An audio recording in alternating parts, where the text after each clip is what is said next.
On the call, we've got Mighty from Pretoria as well as Themba from Port Elizabeth. Mighty, good evening. Mighty, are you there? Mighty? Hello. All right, let's move on to Themba. Themba from Port Elizabeth, good evening. Sir, good evening. Good evening to you and your guest. Good evening, sir. How are you, bud? Good, how are you?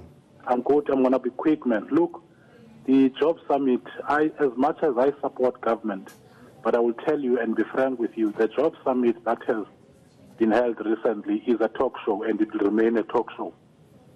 For as long as government continues not to want to understand the impact of technology in the job market, if government can understand that we are racing against the runaway train when it comes to technology, they would not arrest the situation. For as long as government is effectively buying massively pharmaceutical products from either China and India, no job creation will be done in this country. All right. No, thank you very much. I will give an opportunity to my guest, perhaps towards the end of the show, maybe to take us through in terms of the implementation of the resolutions that were taken at the Job Summit.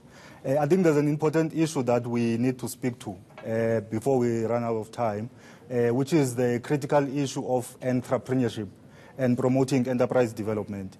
In your own presentation at the Job Summit, you spoke to the issue of entrepreneurship education in high schools.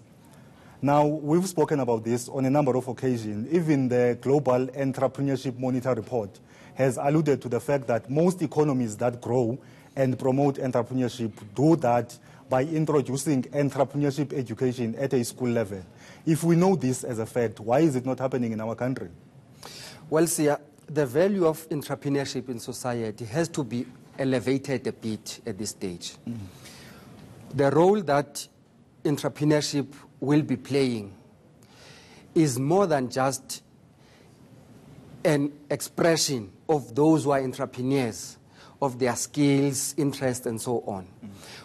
The reality that we're confronted with is that our markets are never going to be able to absorb all those who are able to work to find formal employment.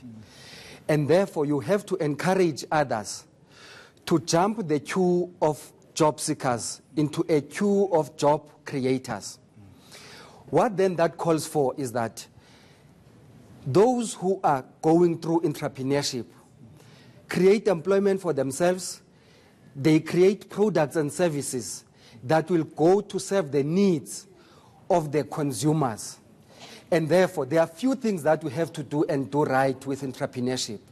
The first of those is that entrepreneurship can be taught at any level, whether it is at school level or post-school level or even out of school. Entrepreneurship can be taught. Some of the quick wins that we can gain out of entrepreneurship is to take, for example, those graduates who already have qualifications in technical fields. Empower them with entrepreneurship education such that they do not sit with their qualifications looking for employment, but they are imbued with a mindset that says, how can I take the skills that I have? How can I take the knowledge that I have and translate it into a business idea?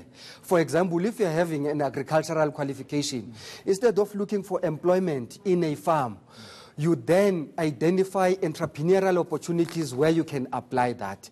And in that way, you will be able to utilize the skill that you have, not in formal employment, but also in self-employment. But the prerequisite for that to succeed is that it must be fully supported.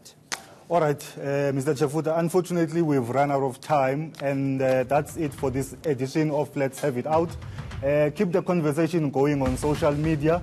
You can use the hashtag LHIO. I am Siyabonga Magadla. Thank you for watching.